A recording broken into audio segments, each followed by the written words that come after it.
UP के पूर्व CM Mulayam Singh Yadav की तबीयत खराब। गुरुग्राम में वेदांता हॉस्पिटल के आईसीयू में भर्ती, वेंटिलेटर सपोर्ट पर रखा। डॉक्टर्स बोले 24 घंटे अहम, पीएम समेत कई नेताओं ने जाना हाल। एमपी में शुरू हुआ नशा मुक्ति अभियान, सीएम शिवराज ने लोगों को दिलाई शपथ। उमा भारती ने कहा उन लड़कों से शादी ना करें जो नशा करते हैं। सीएम बघेल का बीजेपी पर वार, कहा देश में गाय वोट लेने का बन गई जरिया। गाय के नाम पर लोगों को पीटा जा रहा है।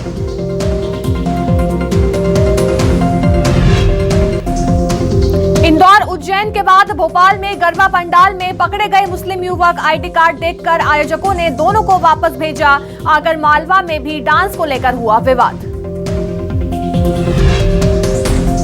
आज देश की सेनाओं को मिलेगा पहला स्वदेशी हल्का लड़ाकू हेलीकॉप्टर। रक्षा मंत्री राजनाथ सिंह जोधपुर में वायु सेना को 10 तो थल सेना को 5 LCH चॉपर सौंपेंगे।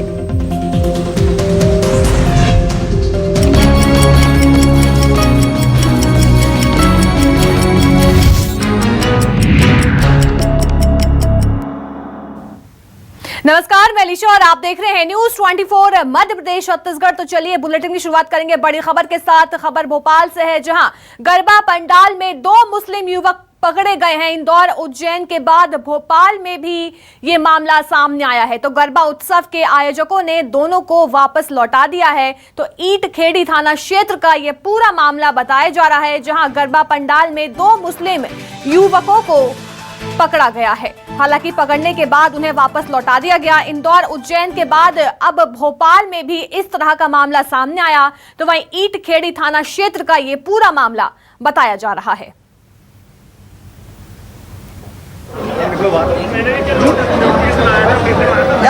इनका पूछो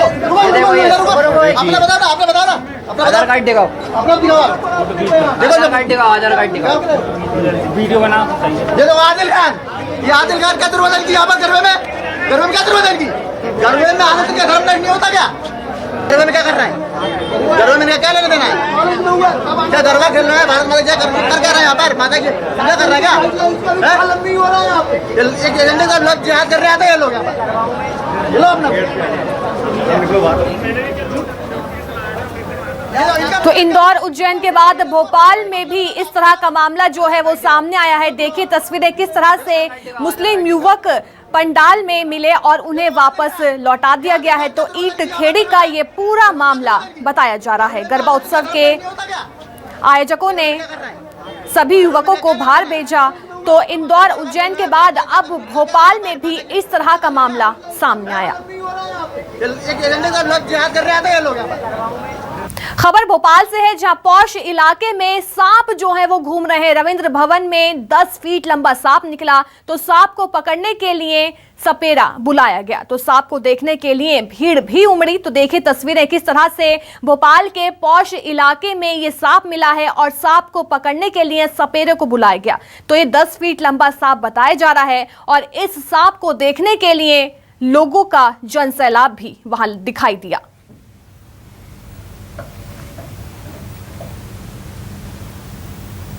अब बड़ी खबर इंदौर से है, जहां लालबाग स्थित कॉम्प्लेक्स में भीषण आग लग गई है। चौकीदार को लोगों ने शटर खोलकर बाहर निकाला। तो लोगों ने फायर ब्रिगेड को भी सूचना दे दी है। कड़ी मशक्कत के बाद हालांकि आग पर काबू पा लिया गया। तो फिलहाल आग लगने की वजह अब तक साफ नहीं हो पाई है कि किन वजहों के चलते ये आग लगी है। देखिए तस्वीर हम आपको इस समय इंदौर से दिखा रहे हैं, जहां कॉम्प्लेक्स में ये भीषण आग लगी है और जो कॉलोनी वासी हैं उन्होंने शटर खोलकर गार्ड को बाहर निकाल लिया। हालांकि आग पर अब काबू पा लिया गया है, लेकिन अभी भी वजह का खुलासा नहीं हो पाया कि किन वजहों के चलते ये भीषण आग लगी है। हालांकि लोगों ने फायर ब्रिगेड को सूचना दे दी है इस पूरे मामले को लेकर। देखिए आग बेहद ही भीषण है। कड़ी मशक्कत के बाद हालांकि आग पर काबू पा लिया गया है। हम आपको तस्वीरें इंदौर से दिखा रहे हैं, जहां एक कॉम्प्लेक्स में आग लगी है और फिलहाल आग लगने की वजह अब तक साफ नहीं हो रही है। इंदौर से मेरे सहयोगी हेमंत शर्मा हमारे साथ जुड़ गए। हेमंत, ये कब की घटना बताई जा रही है और क्या वजह आग लगने की? ये देर रात की घटना अन्नपूर्णा थाना क्षेत्र स्थित लालबाग के पास कॉम्प्लेक्स के अंदर अचानक से भीषण आग लगी है और अंदर जो है चौकीदार जरूर सो रहा था, जिसे आसपास के लोगों ने शटर तोड़कर बाहर निकाला।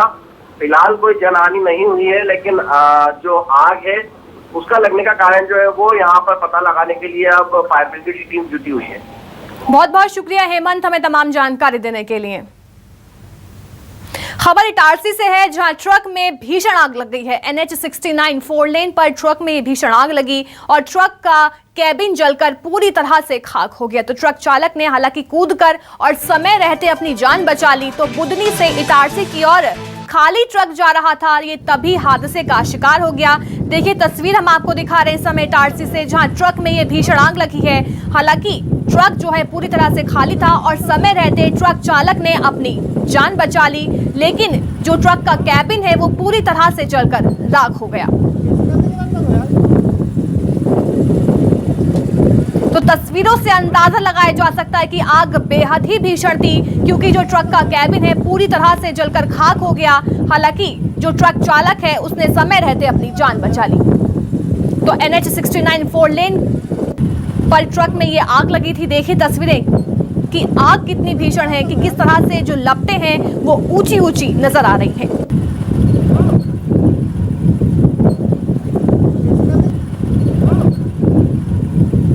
तो बुदनी से इटारसी की ओर ये खाली ट्रक जा रहा था, तभी आग का शिकार हो गया। खबर उमरिया से है, जहां चंदिया नगर में बिजली विभाग की लापरवाही सामने आई है। मरम्मत के दौरान करंट चालू होने से ये बड़ा हादसा हो गया। तो करंट चालू होते ही कर्मचारी बिजली के पोल से चिपक गया। तो गंभीर हालत में संविदा कर्मचारी को जबलपुर रेफर कर दिया गया है। तो कर्मचारी को बचाने के चक्कर में स्थानीय युवक भी जख्मी हो गया है। तो युवक को प्राथमिक उपचार के बाद जिला अस्पताल रेफर किया गया। तो गंभीर हालत में संविदा कर्मचारी को जबलपुर जो है वो रेफर कर दिया गया है और कर्मचारी को बचाने के चक्कर में स्थानीय युवक भी जख्मी हो गया और उसे भी अस्पताल में भर्ती करा दिया गया। तो चंदिया नगर में बिजली विभाग की ये बड़ी लापरवाही जो है यहाँ पर देखी जा रही है।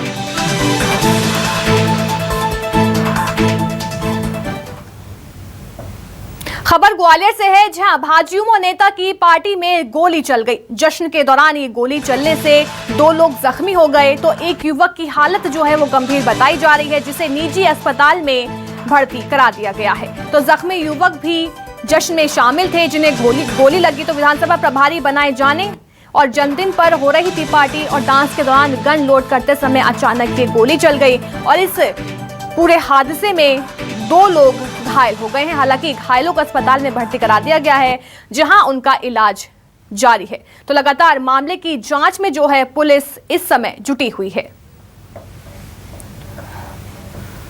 हाँ, पैर में गोली लगी हुई है, ब्लीडिंग भी है और उसके बाद कार्रवाई है। क्या कार्यक्रम क्या चल रहा था? कोई बर्थडे का कार्यक्रम था और बाकी चीजें सारी जांच के बाद क्लियर होगी।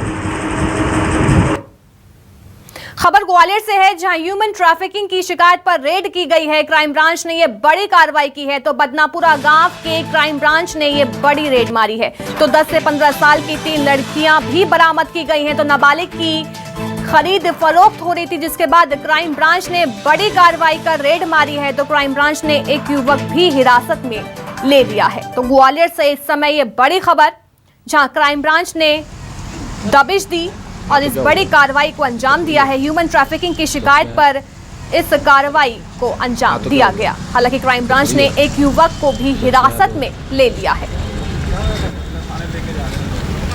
हाँ, एक आरोपी को लिया है, लेकिन जैसे ह्यूमन ट्रैफिकिंग का अगर हो तो मेन आरोपी तो कहीं और होगा। कई स्थानीय पार्षद भी यहाँ पर आए हुए हैं, 2 वार्ड के, तो उनका ये आरोप है कि ये जो उनके वार्ड के मतदाता है पुराने लोग यहाँ पर रहते हैं, उस संबंध में क्या करें? तो अभी देखते हैं, जांच करते हैं, जो निकलता है उस हिसाब से करेंगे हम लोग। हाँ। ये आपके 10 to 15 ईयर्स के बीच है। एमपी के पूर्व मुख्यमंत्री और कांग्रेस के सीनियर नेता दिग्विजय सिंह अध्यक्ष पद की रेस से बाहर हो गए हैं। उन्होंने शुक्रवार को ही चुनाव लड़ने से इनकार कर दिया था।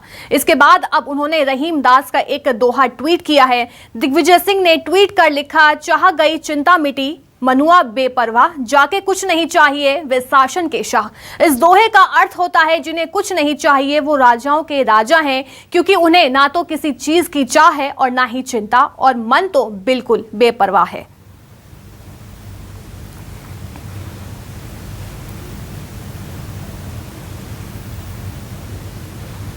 तो वहीं कांग्रेस के वरिष्ठ नेता दिग्विजय सिंह मुंबई में निकाली गई भारत जोड़ो यात्रा में शामिल हुए। न्यूज 24 ने दिग्विजय सिंह ने कांग्रेस अध्यक्ष पद समेत कई मुद्दों पर बात की। कांग्रेस की भारत जोड़ो यात्रा में दिग्विजय सिंह जो है वो जुड़े हुए हैं। मुंबई में इस वक्त मौजूद है दिग्विजय सिंह जी। सर, भारत जोड़ो यात्रा कांग्रेस की ओर से निकाला गया है, आखिर इस यात्रा की जरूरत क्यों पड़ी?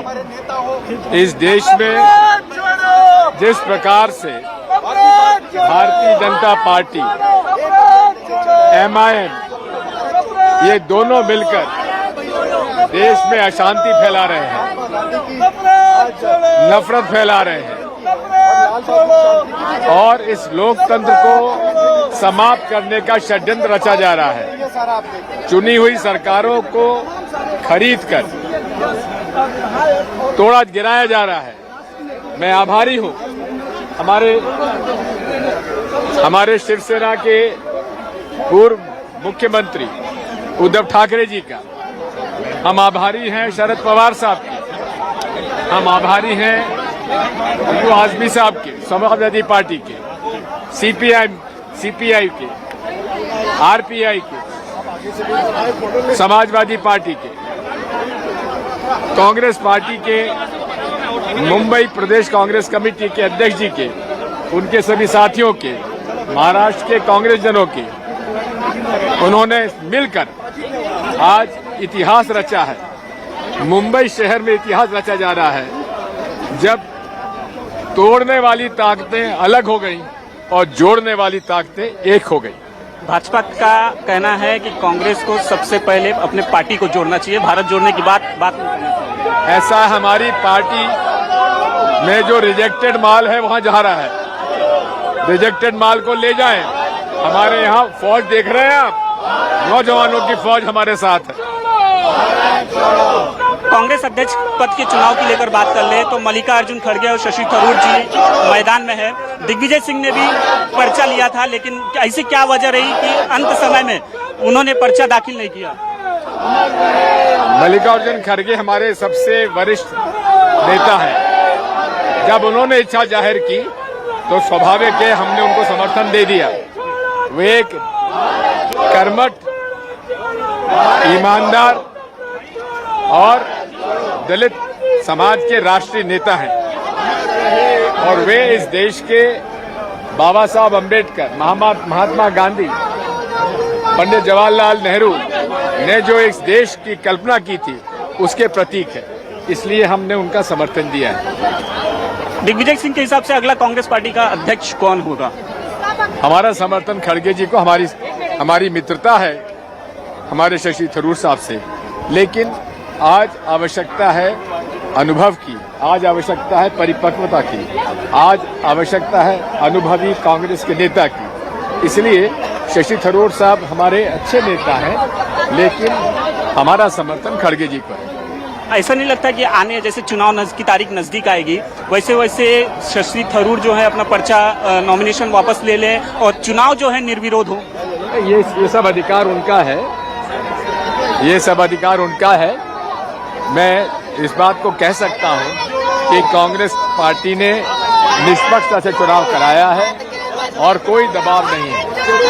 दिग्विजय सिंह जिनका साफ तौर पर कहना था कि कांग्रेस पार्टी का जो चुनाव है पूरी तरह से निष्पक्षता के साथ होगी और वही भारत जोड़ो यात्रा की जो उन्होंने भारत जोड़ो यात्रा कांग्रेस की ओर से निकाला गया है, इसकी बेहद जरूरी है। इसके लिए आज तो उन्होंने शिवसेना, राष्ट्रवादी कांग्रेस पार्टी, उन सभी दलों का शुक्रिया अदा किया है जो इस भारत जोड़ो यात्रा में कांग्रेस के साथ सड़कों पर उतरे हैं।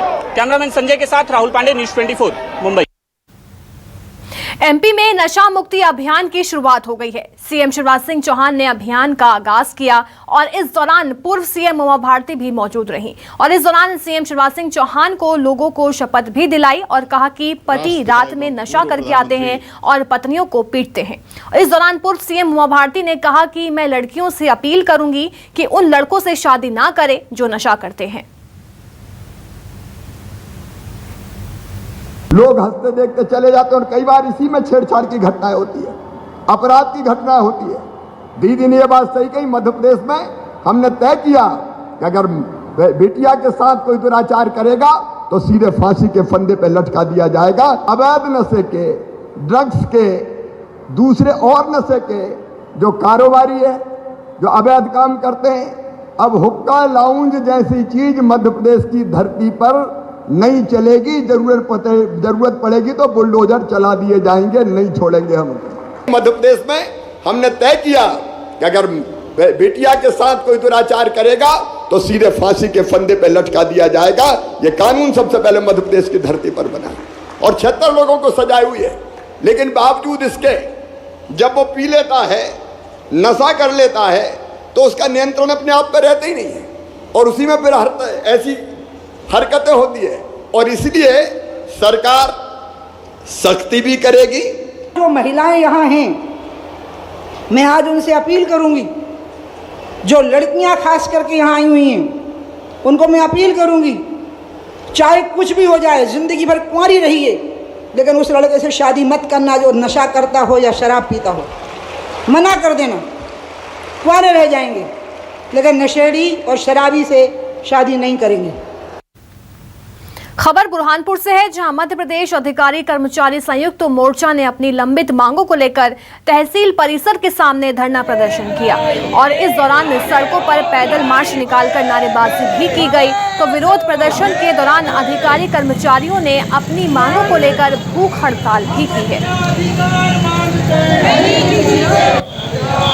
तो पैदल मार्च निकालकर लगातार नारेबाजी की गई। अधिकारी कर्मचारी संयुक्त मोर्चा का ये प्रदर्शन देखा गया और उसके बाद उन्होंने भूख हड़ताल भी की है। तो तहसील परिसर के सामने उन्होंने धरना प्रदर्शन किया।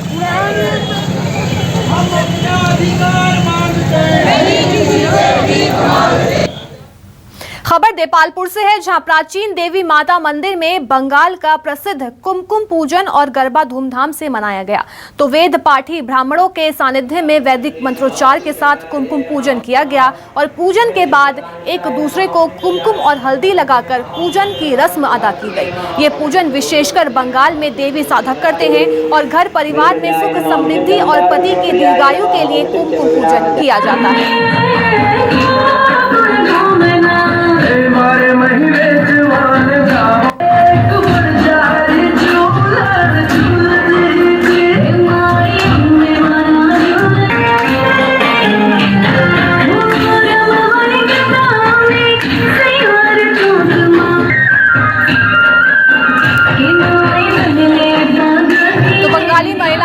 कुमकुम पूजन किया, पति की दीर्घायु के लिए पूजन किया जाता है। देखिए तस्वीरें किस तरह से एक दूसरे को कुमकुम और हल्दी लगाकर बधाइयां दी जा रही हैं। तो नवरात्रि पूजा में बंगाल की संस्कृति की झलक यहां पर देखने को मिली है। महिषासुर मंदिर माता जी का ये बहुत सालों से यहाँ पे कुमकुम पूजन हो रहा है और हम लोगों को भी बहुत अच्छा लगता है इस पूजन में आना और हम लोगों को भी काफ़ी समय हो गया। हर साल हम लोग इसी तरह उत्साह से इस कुमकुम पूजन को नवरात्रि में मनाते हैं। ये कुमकुम पूजा है, हर नवरात्र में पंचमी पे सप्तमी पे की जाती है ये, और ये माता की आराधना की पूजा है। माँ से वरदान मांगा जाता है इसमें कि माँ हमें सद्बुद्धि दे, ज्ञान दे, धन धान सुख समृद्धि से भरे।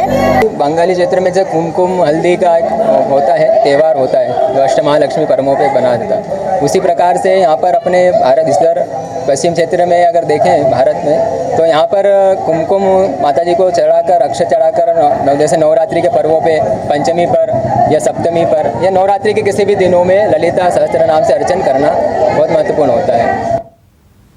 तो चलिए फिलहाल के लिए बस इतना ही। बन रहिए न्यूज़ 24 मध्य प्रदेश छत्तीसगढ़ के साथ।